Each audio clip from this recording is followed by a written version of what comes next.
I would like to introduce the participants of this panel discussion. First, the moderator will be Dr. Keiko Nakamura, who is the Associate Professor at Research Center for Nuclear Weapons Abolition, or REGNA, at Nagasaki University. Next, the panelists. I would like to introduce one by one. And first, Ms. Izumi Nakamitsu, who is the United Nations Under Secretary General of the Disarmament Affairs and High Representative for Disarmament Affairs. And next, and Ambassador Alexander Clement, who is the Director of the Disarmament, Arms Control and Non-Proliferation Department, Australian Ministry of Foreign Affairs. Next, the Honorable Melissa Park, who is the Executive Director of the International Campaign to Abolish Nuclear Weapons, or ICAN. Next, Professor Mitsuru Kurosawa, who is the Professor Emeritus at Osaka University. Next, the Honorable Kasit Piromya, who is the Special Advisor of the Mayor for Peace, or former Foreign Minister of Thailand. Last but not least, Mr. Shiro Tani, who is the Vice Chairperson of Hiroshima Peace Culture Foundation. So from now, I would like to pass the microphone to Dr. Nakamura. Good evening, everyone. My name is Keiko Nakamura, and it's a great honor and a pleasure to serve as a moderator for the special session tonight. So thank you all for joining us. So since around 2010, the concept of humanitarian initiative, which aims for the abolition of nuclear weapons to ensure the survival of humanity, has come to be widely advocated internationally. So this movement, following a series of conferences on the humanitarian impact of nuclear weapons, which started in 2013, led to the adoption of the Treaty on the Prohibition of Nuclear Weapons, TPNW, in 2017. So meanwhile, however, the international situation is rapidly deteriorating, and the risk of nuclear weapon being used is higher than ever. And the stagnation of nuclear disarmament is undeniable. So today's panel discussion brings together some of the world's famous leading experts who have been involved in the humanitarian initiatives to discuss how we should promote this initiative in the future, and in particular, the vital role of the Hiroshima in embodying and strongly supporting the humanitarian initiatives. So we will now proceed to hear from each of our distinguished panelists. So in consideration of our time limitations, I will pose a set of questions to each panelist individually, and I kindly ask your responses to them together. So first, it's an honor to introduce our first speaker on this panel, Ambassador Alexander Clement. So Ambassador Clement, you have been deeply involved in the strategic development of the humanitarian initiatives. So please tell us from your experience how the discourse from humanitarian perspectives has exerted a strong impact on nuclear weapon states as well as the non-nuclear weapon states, leading up to adoption and entry into force of the TPNW. The second, also for the Ambassador Clement, with the nuclear weapon states still justifying nuclear deterrence, please tell us your strategy for how you are going to place the focus on humanitarian initiatives in all discussion on nuclear disarmament, including the TPNW and the NPT. Third, we believe that the atomic bomb experience of Hiroshima is extremely important in spreading understanding of the devastating humanitarian consequences of nuclear weapons. So what roles do you expect Hiroshima to play in this regard? And this is the final questions. You have also been very supportive of Mayor for Peace activities. So could you give us some advice on how Mayor for Peace activities should be carried out to promote the humanitarian initiatives? So I apologize for having so many questions for just about 10 minutes. But I really appreciate your kind cooperation. Thank you very much. The floor is yours. Thank you so much. Good evening, konnichiwa. It's a great honor for me to participate in this important symposium and once again a very, very moving experience to be in Hiroshima for on these days, specifically also the very powerful testimonies we've heard in the first session. So I'm really very honored to be here. Your first question was on the impact the humanitarian initiative had on the nuclear weapon states and on the non-nuclear weapon states. Well, I would like to say that it probably hasn't had yet sufficient impact with the nuclear weapon states. But it certainly remains the most promising way forward on nuclear disarmament and a world without nuclear weapons. Because the humanitarian perspective offers a way to look at nuclear weapons in a different way, not in the sort of sanitized, abstract way how they often discussed in nuclear diplomacy, but in a very concrete and very real sense. Because understanding nuclear weapons really means understanding what these weapons do when they are used. Understanding the destruction, understanding the consequences. And I think we as humans, we don't like to confront this. But I think with nuclear weapons, it's absolutely crucial. So first I want to say the humanitarian initiative, what does it actually mean? I think first, it means two things. And the first, it means looking at, on the one hand, the scientific evidence, the increasing body of really very compelling research that shows that the consequences, the humanitarian consequences, if nuclear weapons are used, are even more catastrophic, more complex, more cascading for the entire world than previously known. And it also means looking at the experiences, the human experiences.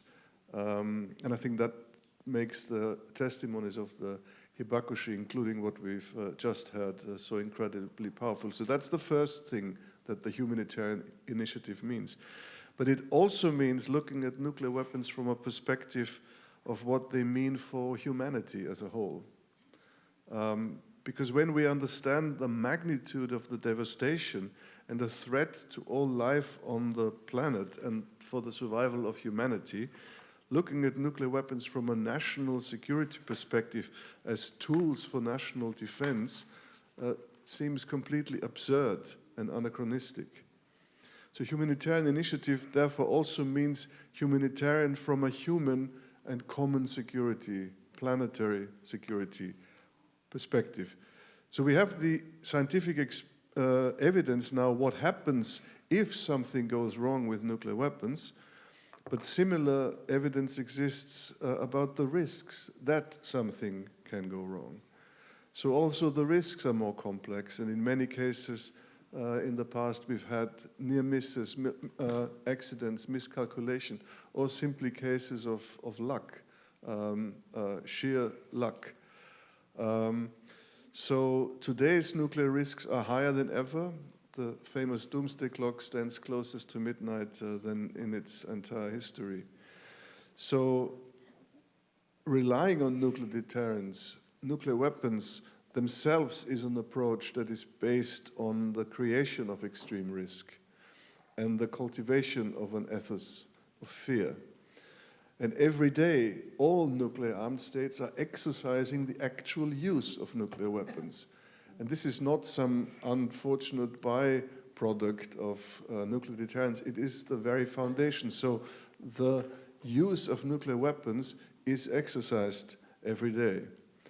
And of course, these risks and the potential devastating consequences, they are borne by the entire world, and population also in countries not involved in any conflict would be collateral damage in much, much more serious ways than previously understood. So if the humanitarian consequences are graver and the nuclear risks are high, what does this mean for the security calculus that is attributed to nuclear weapons? This is, of course, the conclusion that TPNW states parties have drawn from the humanitarian initiative and this growing body of evidence and the testimonies of the Hibakusha. And it is based then on legitimate security concerns, because their security would also be impacted that they've chosen to go for the TPNW, which is, of course, a comprehensive prohibition of nuclear weapons. So I find it important to point out that the humanitarian approach is not something soft or something idealistic, but it is based on compelling scientific evidence and also a clear security calculation.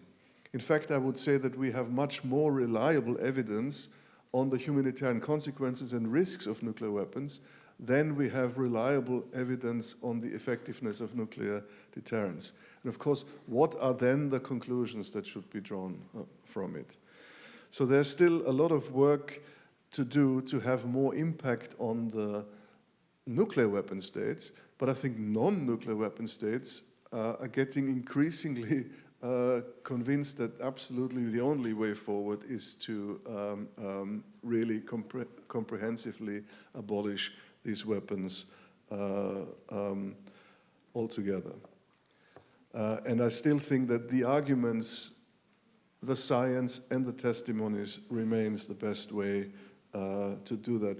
You've also asked about strategy to put the humanitarian initiative in nuclear disarmament meetings such as the NPT and the TPNW, which of course we are doing all the time. But it's not just those treaties, really. It's also other frameworks, other international organizations, regional organizations, and discussions at national levels. Because if you look at the breadth of the humanitarian consequences, from health to climate to environment, food security, cultural, social consequences, socioeconomic consequences, migration, and many, many more, there are, of course, many possibilities to open up the nuclear weapons discourse to much, much wider audiences, and I think that is also very important. Yes, nuclear weapons are an issue for security experts, but not only. And part of the problem, I think, why we're not making enough progress on this issue is the very limited discourse, also discussing it in silos, using a jargon that is very hard to understand. And that results in people not feeling agency, that they can do something. And I think that's something that we also have to change. So change on the nuclear weapons issue will come through much broader, wider international and societal discourse and informed citizens. And I'm convinced that the nuclear weapon states want to keep this discourse limited to the security expert field. Some people call them the nuclear priesthood.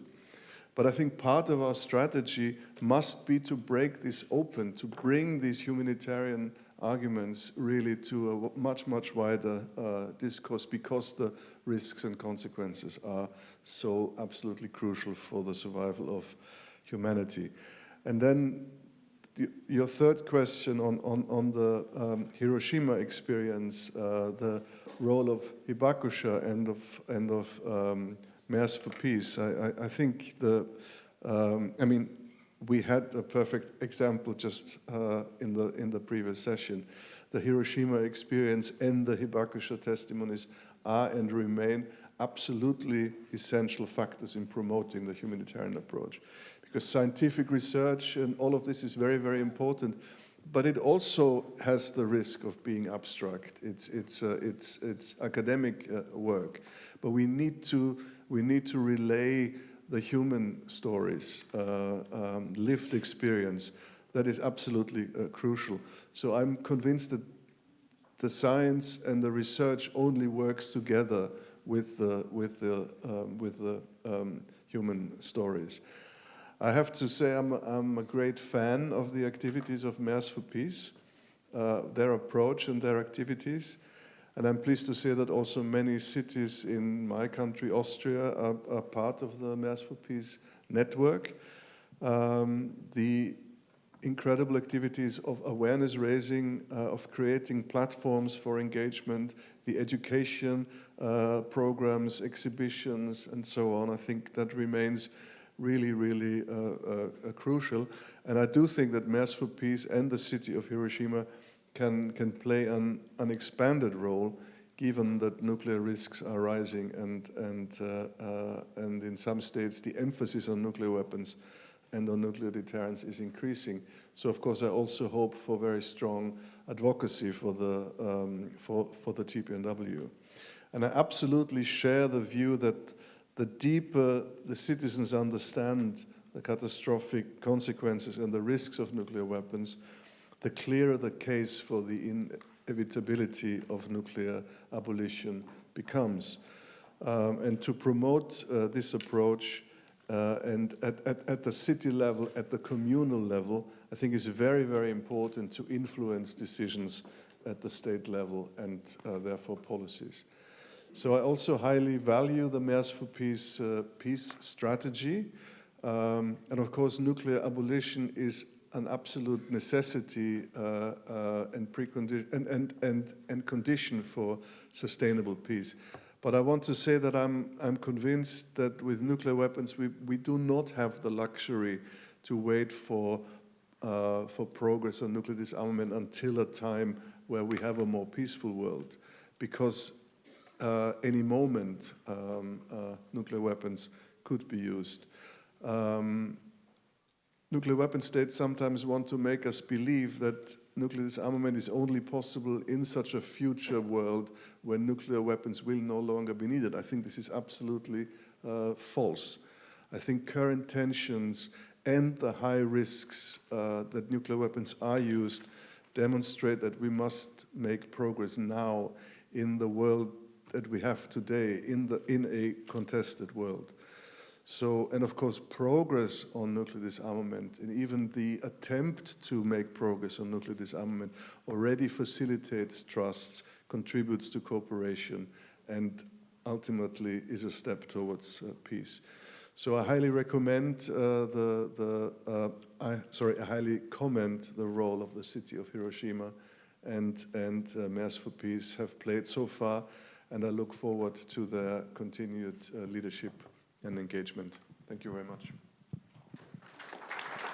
Thank you very much, Ambassador Clement. So now I would like to turn to the Vice Chairman Tani for the next question. So I believe that Hiroshima, together with Nagasaki, should further contribute to shaping international opinion at the time when distrust between nations is growing and progress on nuclear disarmament is stagnating. I mean, Hiroshima should work to embody the concept of the humanitarian initiatives so that the people in Japan and abroad understand that the nuclear abolition is inevitable.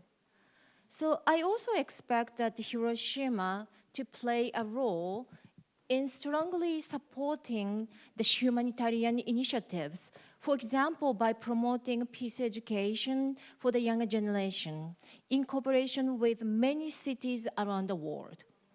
So taking Ambassador Komento's word into account, so please tell us how Hiroshima is going to specifically promote effort regarding the humanitarian initiatives. So Tani-san, floor is yours. Thank you. And I'd like to emphasize that the concept of the humanitarian initiative will serve firm grounds for Hiroshima in its pursuit of nuclear abolition. Please, here, okay. Next page. Kiyoshi Tanimoto, who testified in John House's Hiroshima and later conveyed his experience widely in the United States, expressed his determination, saying, "We must develop a method for making a lasting contribution to world peace from our experience."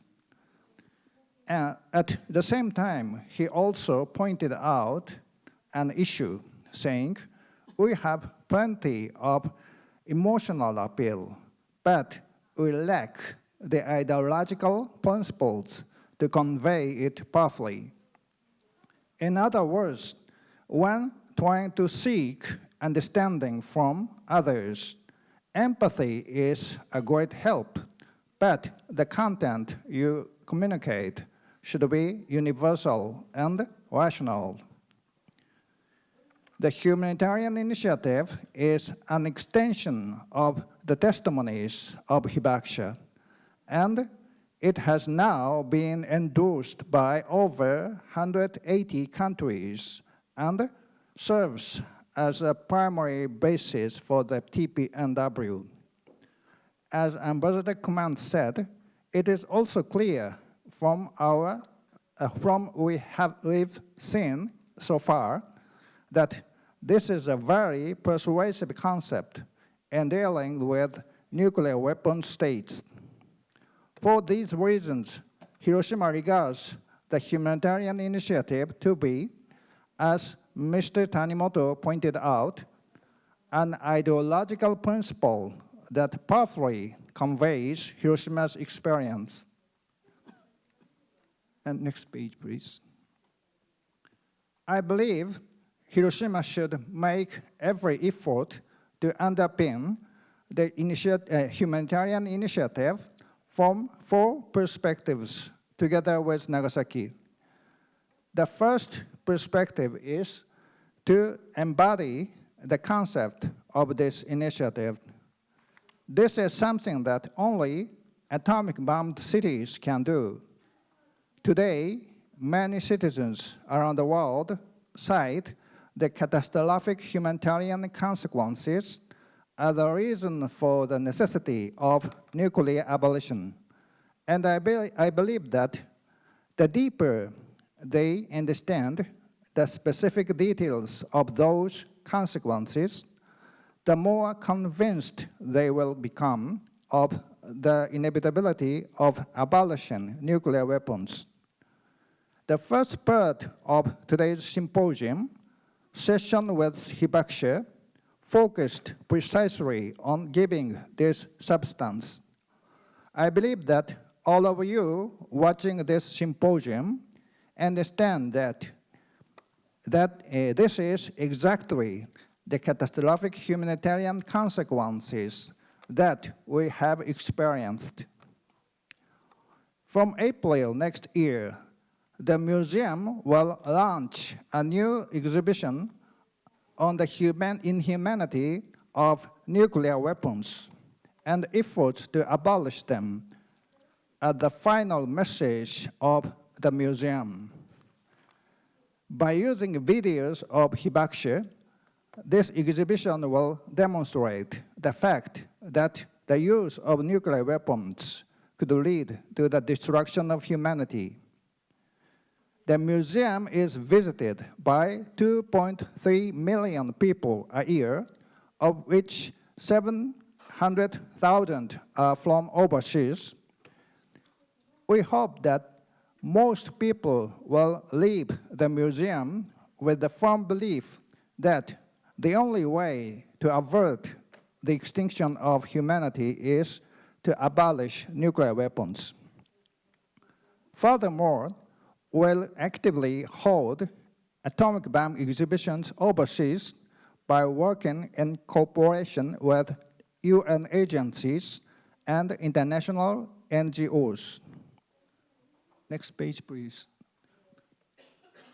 The second perspective is to work hand in hand with peace-loving cities. Hiroshima was positioned as a city symbolizing peace in the 1949 Act. Since then, Hiroshima has made a remarkable recovery from the inhumane damage and continue to undertake various peace initiatives. Many cities have empathized with Hiroshima and declare their intent to pursue peace by demonstrating their willingness to work together with Hiroshima. Several cities around the world have streets and squares named after Hiroshima, and peace events are held in various places every year on August 6th. Cities inevitably move toward the pursuit of peace because one of the most important missions of a city is to protect citizens' lives. When a war breaks out, it is cities that suffer, and it is also cities that carry on the memory of that damage and the desire for peace. Mayors for Peace, chaired by the mayor of Hiroshima, has grown into the world's largest peace network of local governments, with 8,500 member cities in 166 countries and regions. In the current system of sovereign states, on which the international community is based, there is always the risk that rising nationalism will cause conflict and lead to the sacrifice of many citizens, like in Ukraine and the Middle East. To avoid this, we have to make the humanitarian initiative, that is, the idea of valuing human lives the most, and striving for the peaceful resolution of conflicts, a common base of an international community, so that we can overcome nationalism. At a time when suspicion between nations is strong, I believe that peace-loving cities must take a citizen-centered approach and make bottom-up efforts to build this base. We have created badges this time, which read, "We are peace-loving citizens," and are distributing them in the hope of uniting citizens to create a way for peace. Hiroshima intends to work hand in hand with peace-loving cities through activities such as those of Mayors for Peace. Next page, please. The third perspective is to become a hub to promote peace education for the younger generation. Hiroshima has made efforts to preserve buildings such as the atomic bomb dome, and the museum has worked to exhibit related materials. As a starting point of peace study, it is essential for learners to grasp the reality that the atomic bomb was actually dropped on Hiroshima, because that will lead an alteration of consciousness, which will convince them of the inevitability of nuclear abolition. Due to Hiroshima's importance as a place for peace study, approximately 1/3 of the children in Japan visit the museum on their school excursions. Many local governments in Japan have a sense of crisis about the fact that 80 years after the end of the war, hibakusha and the people who experienced the war are aging and decreasing. Because this could lead to a decline in peace consciousness in civil society. For this reason, in January in this year, member cities of Measures for Peace across Japan agreed on the development of peace education for the younger generation. Due to its positive impact, the program for young peace leaders, which began yesterday in Hiroshima, is being conducted on a large scale with the participation of 2,200 people from over 110 local governments across Japan. In this context, for the peace study exhibition, which is under preparation and scheduled to be held at the museum in the spring of 2028, we are planning to incorporate children's perspectives to generate high learning effects. Next page, please. Lastly, I'd like to talk about where the origin of Hiroshima's strong commitment to peace lies. In other words, the fourth perspective is to convey Hiroshima's spirit for peace. Hiroshima's spirit for peace is summed up in our assertion of hibakusha that no one should ever suffer as we have.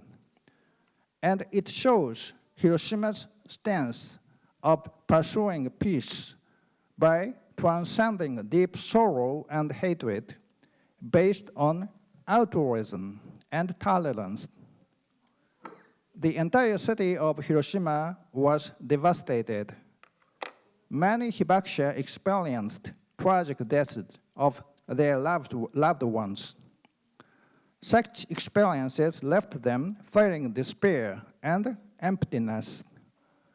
But sometime later, they began to think that the only way to overcome their suffering is to give meaning to the deaths of so many victims, that is, to create a world without nuclear weapons. This is the origin of Hiroshima's peace activities. This represents the restoration of human dignity, which leads to the concept of human security. Hiroshima, as the cornerstone of world peace, must continue to spread this spirit and increase the number of citizens who deeply embrace this spirit. The leading experts present here today would like to ask you to provide us with some useful suggestions on the initiatives that Hiroshima is envisioning from the four perspectives, and to discuss the direction of cooperation. Thank you. Thank you very much, Mr. Tani. So next, I would like to invite the Honorable Izumi Nakamitsu to share her thought with us. So as the United Nations Under Secretary General and the High Representative for Disarmament Affairs, you have been involved in the promoting international nuclear disarmament. And given the current difficult situation surrounding nuclear disarmament, so please tell us the United Nations thoughts on taking up more discussion on humanitarian initiatives, which has been persuasive in all discussions on nuclear disarmament, including the NPT and TPNW. So you also have a deep understanding of Hiroshima and Nagasaki and have provided a tremendous support for the activities of Mayor for Peace. From that perspectives, what do you think is the significance of cities around the world pursuing peace? We would also like to hear your thoughts on strengthening cooperative relations between the United Nations and Mayor for Peace, and between the United Nations and Hiroshima in areas such as peace education for the younger generations. So lastly, regarding Hiroshima's spirit of peace, based on your experience being involved in a dispute settlement around the world, so please tell us your thoughts on seeking peace from the standpoint of humanity and in the spirit of tolerance. So the floor is yours. Please go ahead. Well, thank you very much. It's an honor to be here and on such an important day, 80 years after the first atomic bomb was dropped on us, on the humanity. Now, you have already summarized the brief summary of this history, if you will, of the humanitarian initiative, going back to 2010, of course.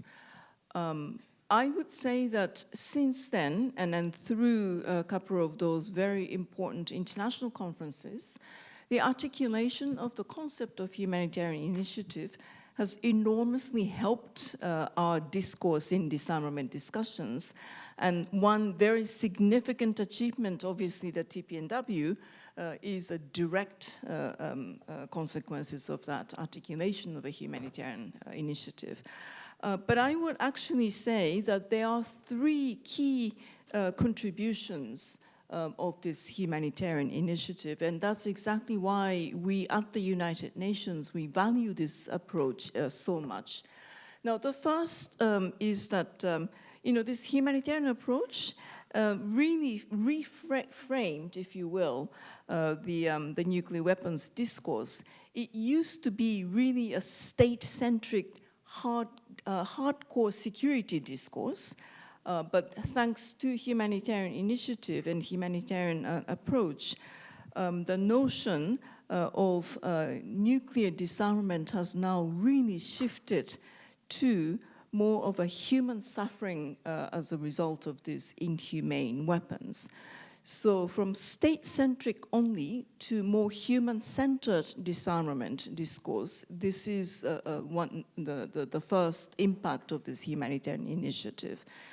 The second is, and I think Alexander touched on it, this humanitarian approach is also strengthen the evidence-based humanitarian consequences.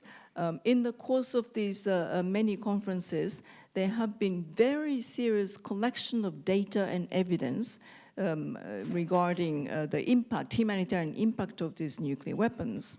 For example, on gender impact of nuclear weapons. Nuclear weapons actually give different impacts on men, women, boys and girls, disproportionate impact on women and girls, of course.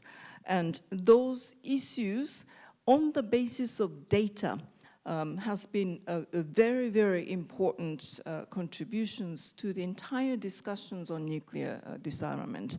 Now, this is going to be further developed. I think you all know that the Secretary General has just recently, just about a few weeks ago, established on the basis of a mandate that we received from the General Assembly, he established a scientific panel on nuclear war effects. And this nuclear panel, scientists will further develop, on the basis of updated data, etc. So that's the second impact. It's an enormously important contributions to the entire disarmament discourse.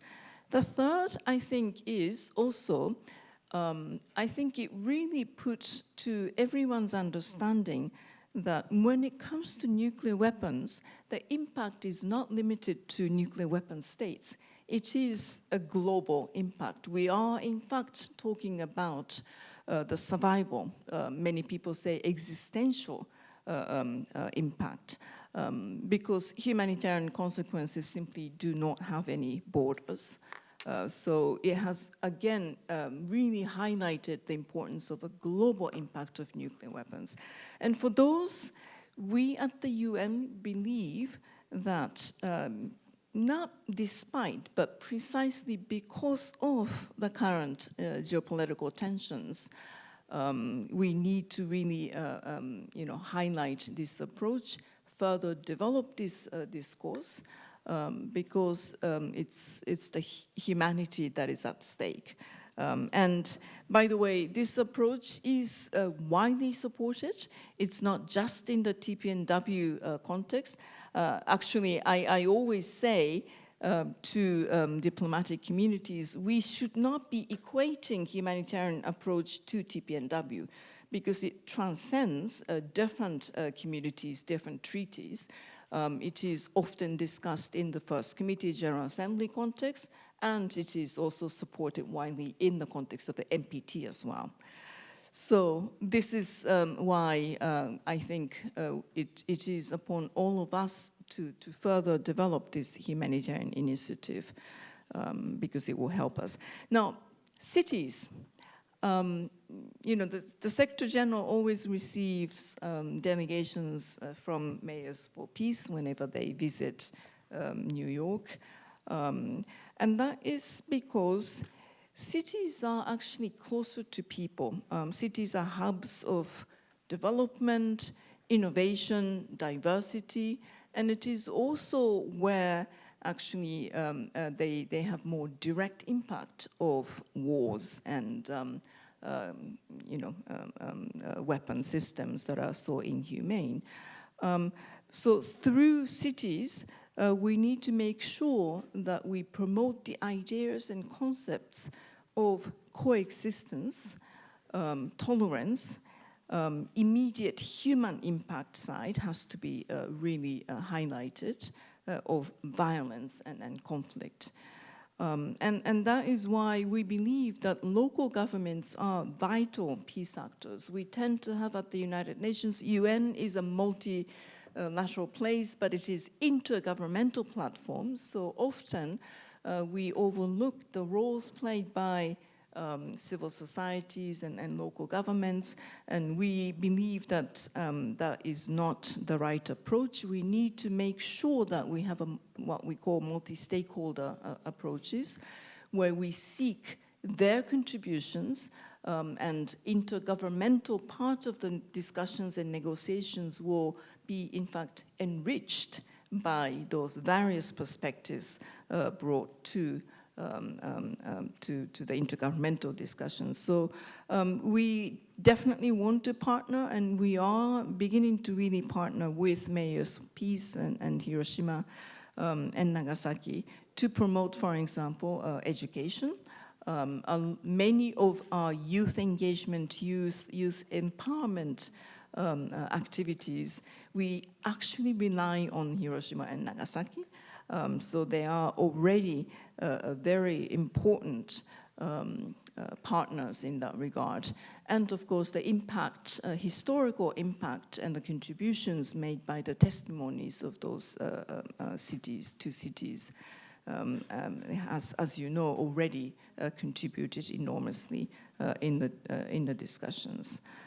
Now, the spirit of Hiroshima, I think it is a very unique contribution. I was, today there are many news stories on television, newspapers, etc. And I have noticed that many foreign, non-Japanese visitors coming here and coming to this Peace Museum, one of the things that they really are impressed by is how people who could have been actually in sort of thinking of revenge didn't take that path, and instead they actually started to be a peace activist on the basis of their belief that they don't want any other people, any other persons to go through such a tragic experiences. So tolerance and seeking collectively a more peaceful path is one of the key messages of this city, the spirit of Hiroshima. And that also is, a very important message to the international community that peace and stability or security cannot be built on fear or domination. Some people will call it power, but rather more sustainable peace and security can be achieved through collectively working on addressing many of those differences, cultural understandings, promoting mutual understandings, and if you will, the concept of shared humanity. Rather than looking at differences, why don't we actually focus on the similarities and the collective, the shared humanity? I think that is the spirit of Hiroshima, as I understand it, and that is something that has deeply impressed, inspired the world. Just to summarize, I think it's from this city and then also from Nagasaki, we are actually sending a very powerful message that peace can only be made through empathy, dialogue, and human connections. So I go back to the role of cities and also people themselves. This is where we can actually make a very concrete contributions. If those things are actually accumulating, then eventually, I hope it will be in a speedy manner, it will move governments around the world. And so this humanitarian approach is moving governments and then better understood by nuclear weapon states. That's where you started, Alexander. I think that is our collective responsibility as well. We need to make sure that it will be embraced and understood by not just our governments of like-minded states, but also we need to approach those states that are still possessing nuclear weapon states. But the good news is that I think the public opinions are very much shifting now, especially younger generations, even in the United States. Their perception of nuclear weapons are really different from 80 years ago. 50 years ago. It is actually changing, so we have to work on that. Thank you. Okay, thank you very much, Nakamitsu-san, for your very powerful remarks. So the UN scientific panel that you just mentioned, I think one of the members selected was the Dr. Tomonaga from Nagasaki. He's also Hibakusha, and then he's a medical doctor. He's a former Nagasaki Red Cross hospital. So I think it's very much encouraging development for all of us here. Okay, thank you very much. So next, we'd like to invite the Honorable Melissa Park of ICANN to share her thoughts. So ICANN, as many of you already know, was awarded Nobel Peace Prize in 2017 for its contribution to the adoption of the TPNW. So ICANN was built a wide-ranging network with more than 700 partner NGOs in 110 countries, and engages in various initiatives toward nuclear disarmament and abolition from the standpoint of civil society. So ICANN is also engaged in awareness raising and peace education activities for the younger generations using various means, including social media. So let me ask you some questions, Melissa. So first, how does ICANN intend to focus on the humanitarian initiatives as it moves further toward the nuclear disarmament?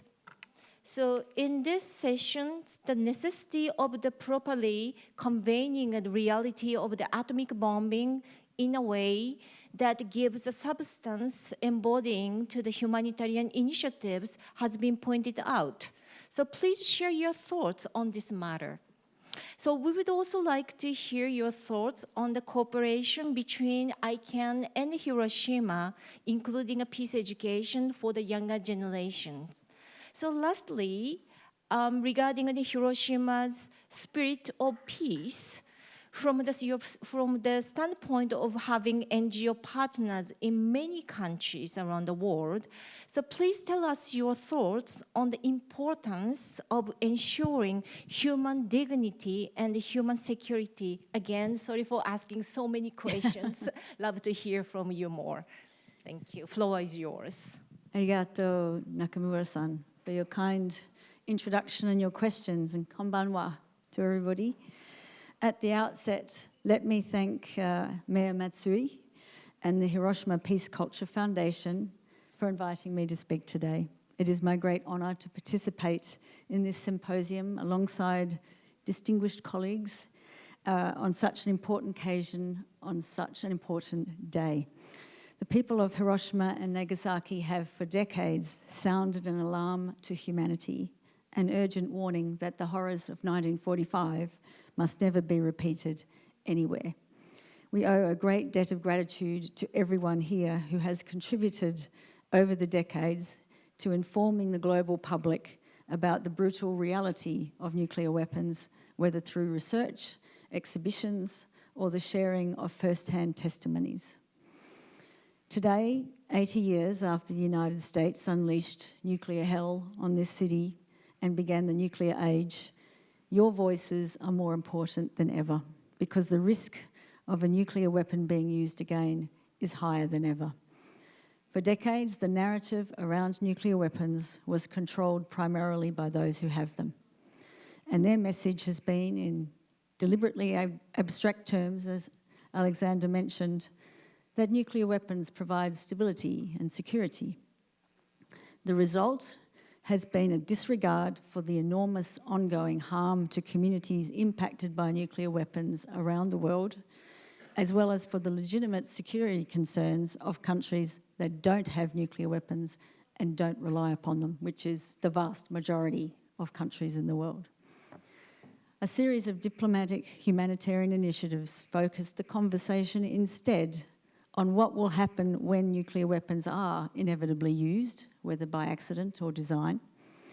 They showed the real security impact of nuclear weapons by highlighting the incontrovertible evidence from Hiroshima and Nagasaki and from the more than 2,000 nuclear weapons explosions that have been carried out by nuclear-armed states, mostly on colonised and indigenous and vulnerable communities around the world, that show that nuclear weapons cause indiscriminate, catastrophic harm to humans and the environment across long periods of time and vast distances. The conversation around nuclear weapons has thus changed from the theory that these things keep us safe to the reality of the horror that awaits all of humanity from any use. We're grateful to the Hibakusha for their courage in telling their stories again and again, in reliving that childhood trauma at great personal cost so that the world would know the reality of nuclear weapons. They are the true experts on nuclear weapons and have made an extraordinary contribution to our shared cause. And the Treaty on the Prohibition of Nuclear Weapons, or TPNW, is a direct outcome of their efforts. We were delighted that this contribution was recognised last year with the Nobel Peace Prize awarded to Nihon Hidankyo, a most worthy recipient. This focus on the humanitarian and environmental consequences of nuclear weapons remains essential now as we work to bring all states on board the TPNW and implement it fully. In this regard, we're pleased that the UN General Assembly and the World Health Organization will be undertaking important new scientific studies on the impact of nuclear weapons. And those studies will no doubt show the interconnectedness between nuclear weapons and other global issues, including the environment, health, human rights, food security, and development. And these studies will contribute to the growing body of evidence that urgent action is needed for abolition. A hallmark of our recent cooperation with Hiroshima has been the annual Hiroshima ICANN Academy on Nuclear Weapons and Global Security, co-organised with the Hiroshima Prefecture. Through this initiative, we've brought more than 100 young leaders to Hiroshima since 2019 in the hope that they will be empowered and inspired to make concrete contributions towards a more peaceful and secure world. The fact that many of these young people have remained active members of the nuclear disarmament movement, including through participating in the meetings of states parties of the TPNW, is evidence of the value of this initiative. In addition, ICANN has been working over the past year with organisations in Hiroshima and Nagasaki to draw public attention to the unique and disproportionate harm that nuclear weapons inflict on children. With few exceptions, the hibakusha who are alive today were children at the time of the nuclear bombings. No child should ever suffer what they did. This was acknowledged in March for the first time by the states parties to the TPNW, who noted in a declaration that infants and children are particularly vulnerable to the weapons' effects. And last month, ICANN launched an online memorial dedicated to the estimated 38,000 children killed in Hiroshima and Nagasaki, featuring more than 400 of their profiles with heart-wrenching details of their short lives and tragic deaths and the profound grief of loved ones who survived. By sharing their stories, we hope to awaken the global public to the grave and growing threat posed by nuclear weapons and ensure that no one else, young or old, ever suffers the same fate.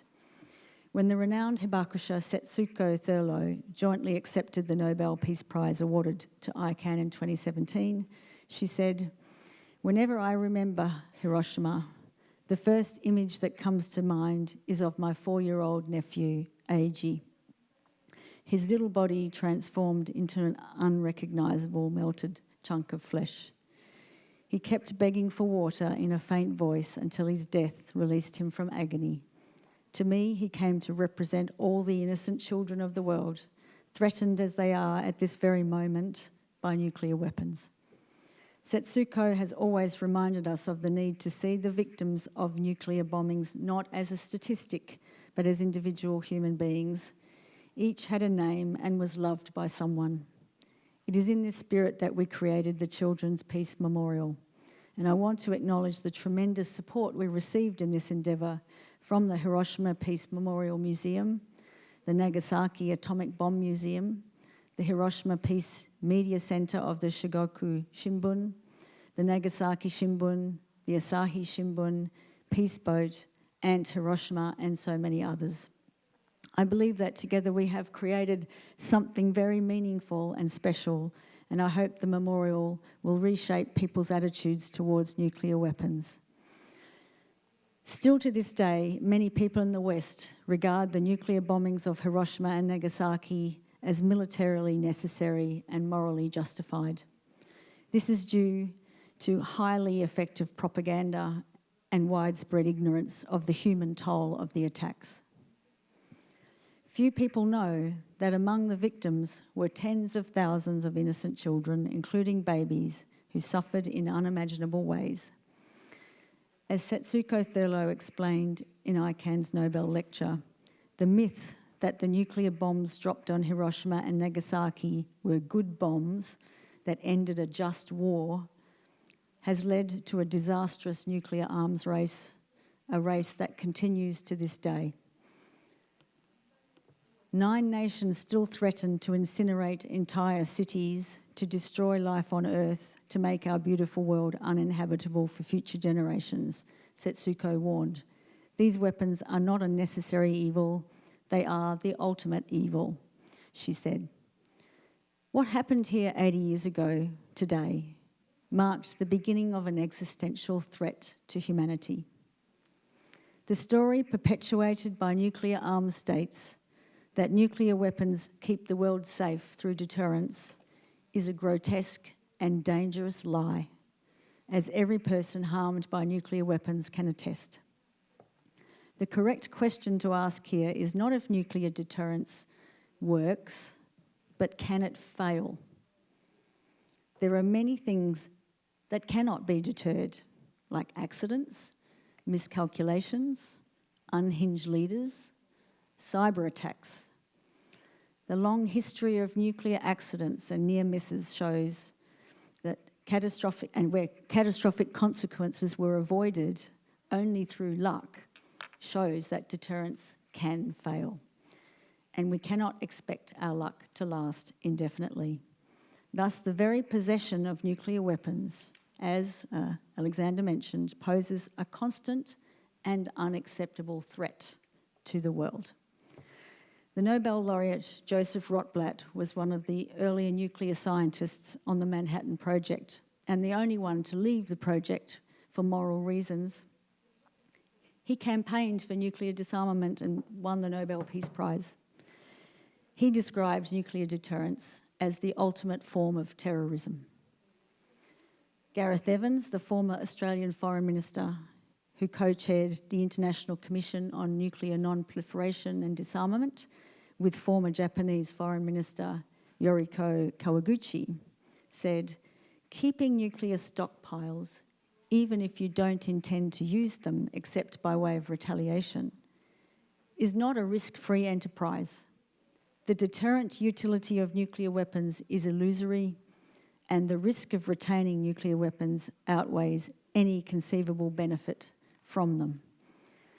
Exposing the myths around deterrence is one of the main topics being pursued by the states parties to the TPNW at a time of increasing confrontation, militarisation, and potential proliferation. The TPNW is showing another path for humanity, that of dialogue, diplomacy, and disarmament, of respect for human dignity and justice through collective action. It is also about centering the voices of impacted communities. So too, the spirit and the message of Hiroshima is one of peace and connection, and it is the message we hear from countless others around the world who've suffered as a result of the development of these horrific weapons. Just last month, I stood in the beautiful desert of New Mexico at the site of the world's very first nuclear weapon detonation, codenamed Trinity. The people there, just like the people here, are experiencing cancers, birth defects, and other radiation-related illnesses, as are the survivors of the more than 2,000 nuclear weapons explosions carried out by the nuclear-armed states as so-called tests that have harmed millions of people and their environments in such places as Algeria, Australia, Kazakhstan, Kiribati, French Polynesia, the Marshall Islands, and Nevada. So what we commemorate here in Japan this week is not two isolated historical events of 80 years ago with little relevance to today, but 80 years of catastrophic, indiscriminate, widespread, ongoing harm to people and the environment from nuclear weapons. And the message from nuclear survivors around the world, including the Japanese and Korean hibakusha, is that nuclear justice and true human security can only come from getting rid of these inhumane weapons. After 80 years of harm and existential danger, we must spare no effort in bringing the era of nuclear weapons to a permanent end. Of all the global challenges we face, this is the least complex. Humans built nuclear weapons and humans can dismantle them. All it requires is political will and leadership. So far, that leadership is coming from hibakusha, from civil society, from cities like Hiroshima and Nagasaki, and from the half of the world's countries that have joined the TPNW so far. It is now time for the other half, including Japan, to come on board. This September, we will pass the global majority of nations which officially reject nuclear weapons and nuclear deterrence. In this 80th anniversary year, when nuclear weapons are being modernised, arsenals expanded, and nuclear threats normalised, Hiroshima's spirit of peace is more urgent and more important than ever. In the words of UN Secretary-General Antonio Guterres, nuclear weapons are the most destructive power ever created. They offer no security, just carnage and chaos. their elimination would be the greatest gift we could bestow on future generations. Arigato. Thank you very much, Melissa. So next, we are honored to now hear from the Ambassador Pirom. Ambassador Pirom, you have 37 years of experience as a diplomat and then have also served as a foreign minister of Thailand. So while you are working as a diplomat, the Southeast Asian Nuclear Weapon-Free Zone Treaty, also known as the Bangkok Treaty, was concluded. So based on your knowledge of the background leading up to the treaty, could you share the useful lessons that we can apply in promoting the humanitarian initiatives? And since April this year, you have been serving as a special advisor to Mayor for Peace. What do you think about the significance of the cities pursuing the world peace? And what do you think in Hiroshima's role in this? And finally, I've heard that you are also showing a keen interest in peace education for the younger generations. So what are your thoughts on the significance of the peace education especially for the younger generations? Okay, floor is yours. Thank you very much.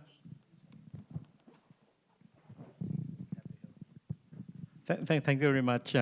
Maybe I don't answer all your questions exactly, but but to give an overall picture first.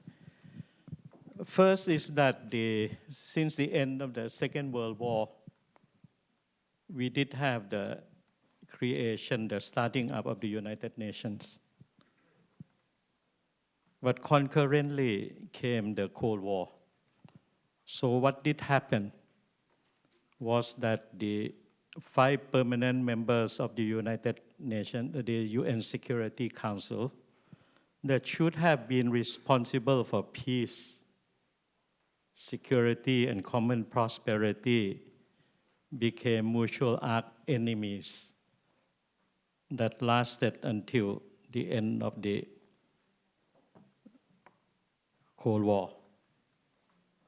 And we thought that with the withering of the Berlin Wall, the Soviet Union, the world would be working together for peace and common prosperity.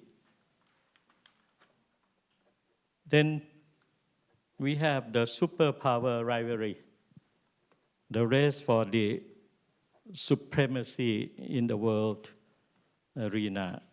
The United States was challenged by Russia and by China. But whether it is the United States, Russia, or China, they are permanent members of the UN Security Council. So does the United Kingdom and France. And looking back throughout the, I think 80 years period, the 5 of them were more culprits, behaving like children, fighting with one another, and bring a lot of calamities to the international community. So my first suggestion to all of us is that we have to work together, all the cities around the world, under the leadership of Hiroshima and Nagasaki. And with the UN Friends, ICANN, NGO, we have to appeal and demand that the permanent members of the UN Security Council stop behaving like ruly school children. Start to work together for peace and look for ways and means to lessen the tension worldwide. So my first suggestions to that. Second is the level, the UN General Assembly. I would like to propose that at every session of the UNGA from September to December, the peacemaking, the end to the nuclear war, disarmament, putting together should always be part and parcel of the UNGA agenda so that it will be kept alive Not that the political leaders, the policy makers worldwide do not know anything about the consequences of the atomic bombs in April 1945. But they might have been quite interested in other subject matters and so on. So there is a need to keep on reminding ourselves, the international community through the members of the United Nations inside the UNGA. That would be the second level after the UNSC. The third one would be the cities, which is now working very hard under the joint leadership of Hiroshima and Nagasaki. Keep on working, bringing the knowledge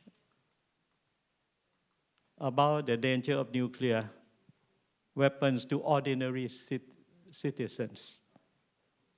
It's very important. This is at the people's level, at the communal level. And the United Nations definitely can come in a very strong manner to work together to disseminate the danger of nuclear weapons to the younger generation.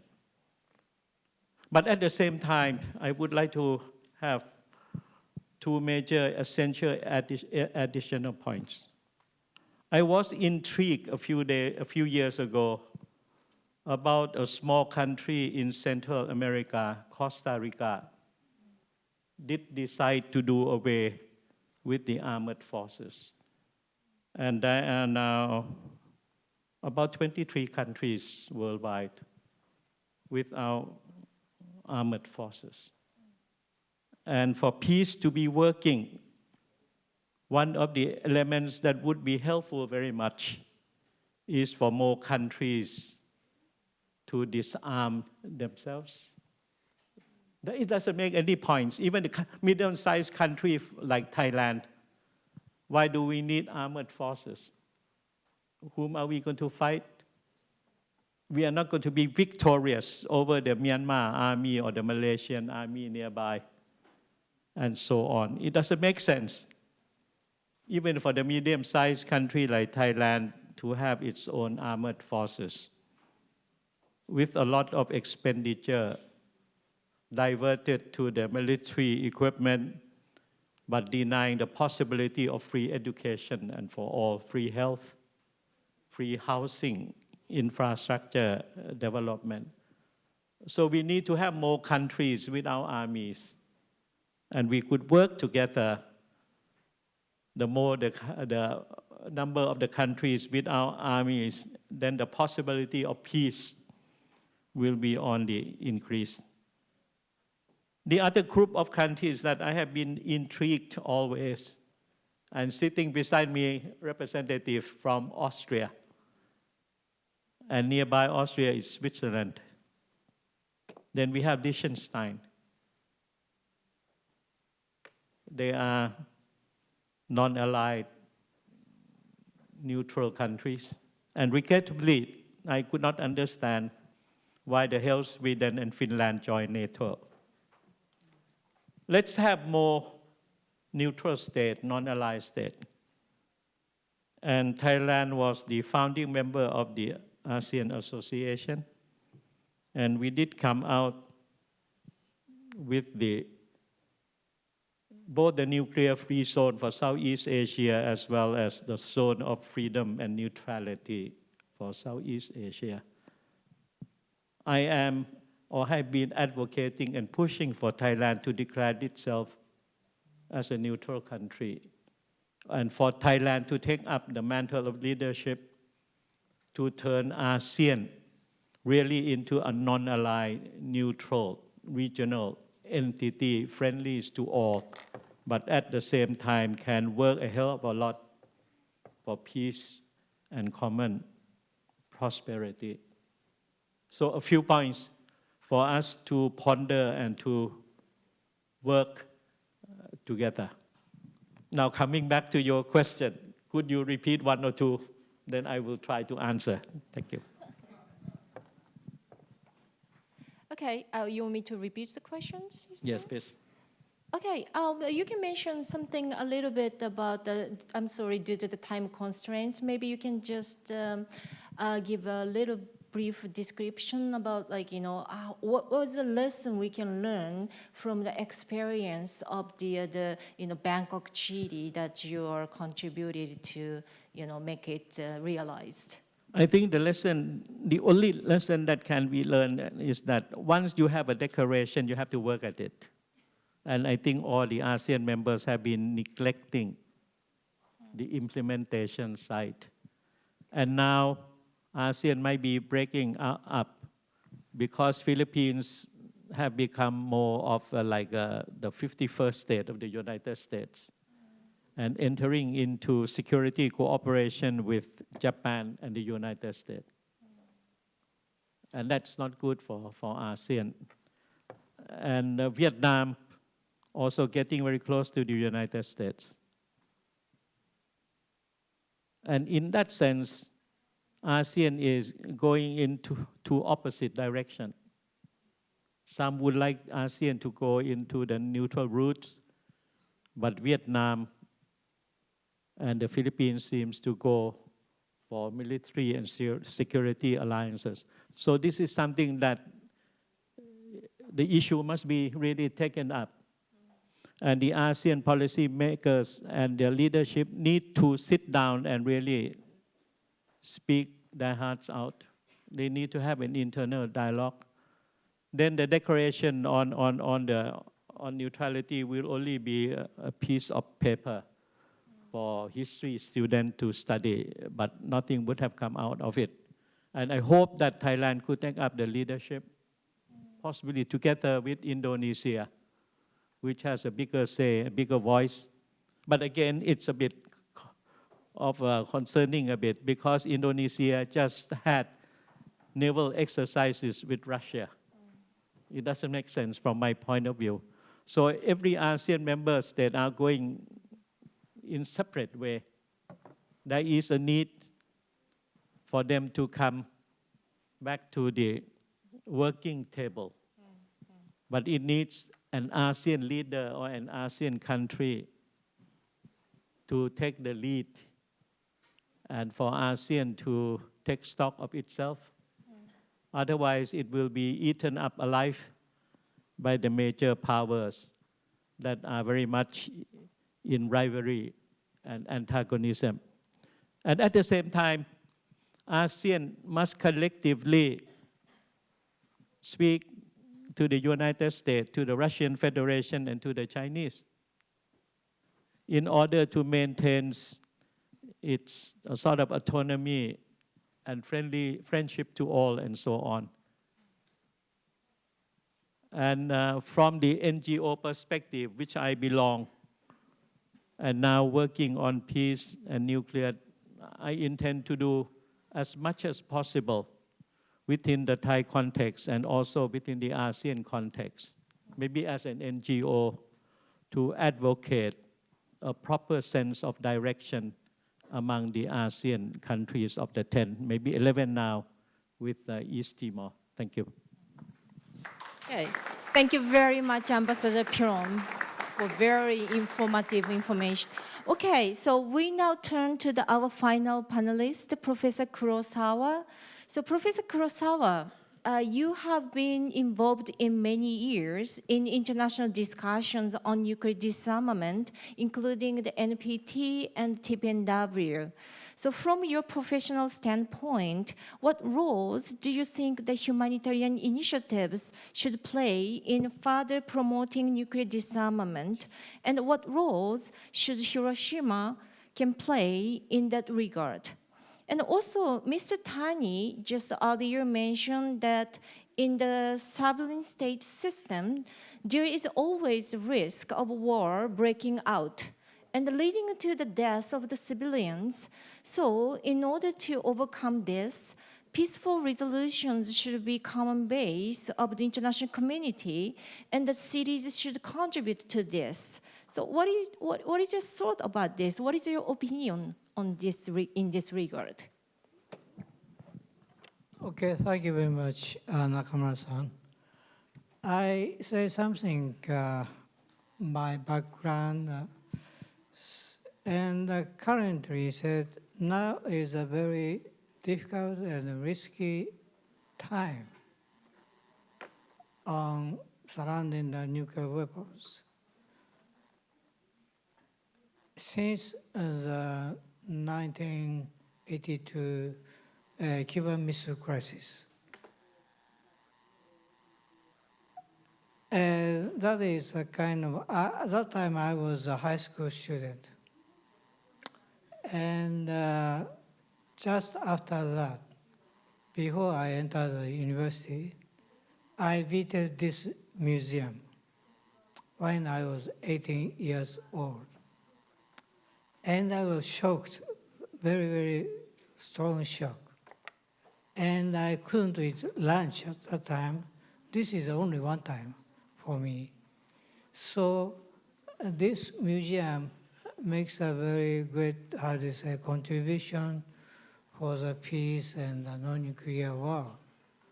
So that is my, how to say, career introduction.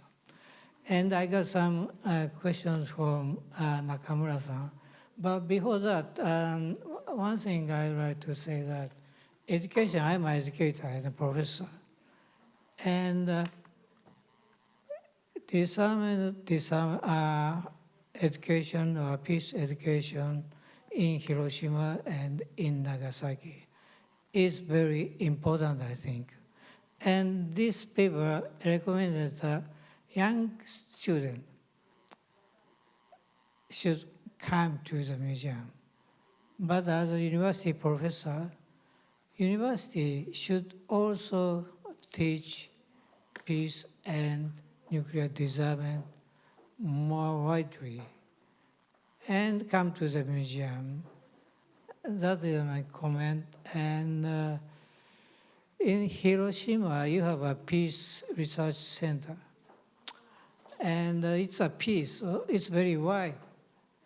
So I like to see the more, how to say, put emphasis on nuclear issues because you are here in Hiroshima. And Nagasaki, they have a research center named RECNA, Research Center promoting nuclear, what was that? Research Center for Nuclear Weapons Abolition, Nagasaki University, RECNA. Thank you very nuclear much. weapons A abolition. long name. So it is, how to say, concentrate to the nuclear abolition, not a peace study in general. So I highly recommend the Hiroshima Peace Research Institute with much more on the, how to say, nuclear issues.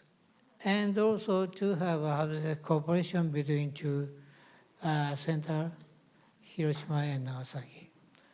And I respond to the Nakamura-san's question, very, very difficult. And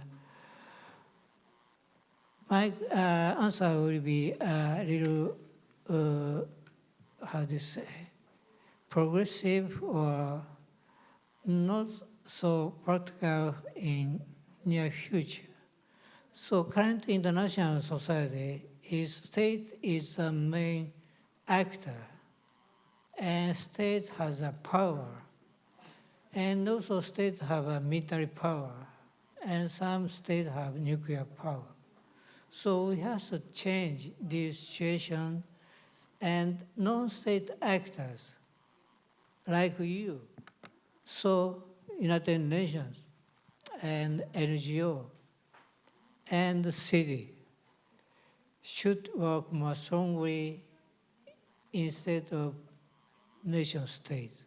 So it may be difficult, but this kind of, how to say, assembly is one of the very good examples. So state is seeking just a power, but we are seeking the peace and stability and based on the humanity. And so this kind of work we should pursue in the longer run. So the non-state actors, including the United Nations, should work more peacefully without using power. That's my recommendation. Thank you very much. Okay. Thank you very much, Professor Kurosawa. So we now have heard from all six panelists, and then I apologize for the pressure for the time, and then I think, since I asked too many questions, so maybe the time pressure was really, really big. But Mr. Tani, so since there are so many comments and suggestions for Hiroshima presented by the other panelists, so could you, I'm sorry, I can give you only 1 minute, but could you give us some thoughts on or reflections of your as the closing remarks for this panel? Thank you. 日本語で失礼します。Allow me to speak in Japanese. Thank you very much for sharing us some very precious and advice, especially for 4 initiatives we have. And I talked about these and 4 initiatives. But given a substance, and it's the evidence-based and based upon the data. And along with that, and link this to the experience have been also discussed. So thank you for your advice. And regarding the spirit of the Hiroshima,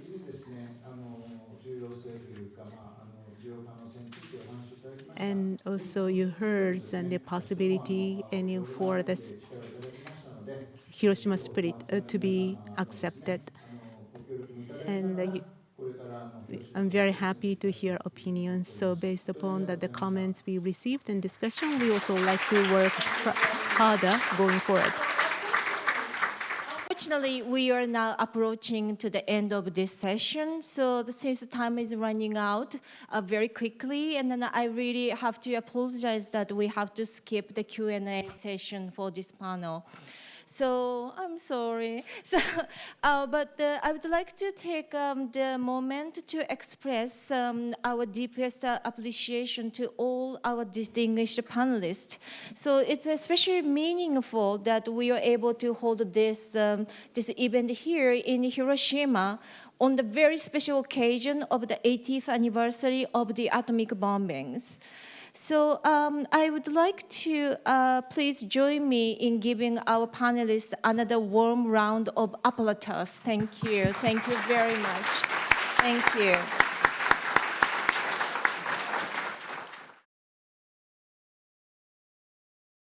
Last but not least, the Hiroshima Peace Culture Center, the chairperson, Mr. Kagawa Takehiro, I will say a few words in closing. Well, everyone, thank you very much for joining us for the special international symposium marking the 80th anniversary of atomic bombing of Hiroshima. And thank you very, very much for that. And so from early in the morning, and so we had the peace ceremony, and then so until late at night, you have joined us for the entire day. And so when so in the first part of the symposium was shared by the Hibakusha's story. And then we had the second part of the program. And so with the moderator and the panelists who have shared their important viewpoints. And so I believe this has been a very productive day for all of us. And I would like to express my heartfelt appreciation to all the speakers today. All the distinguished panelists to come over to join this symposium. Then it's really inspiring discussions, well, I think being conducted in this symposium. So and also thank you very much for your encouragement to Mayors for Peace. I'm Secretary General of Mayors for Peace. I will do my best, to promote our city-based activities in the world. Thank you very much indeed. どうも本当に本日はありがとうございました。これにて So thank you very much, everyone. And this concludes all the programs for today. Thank you.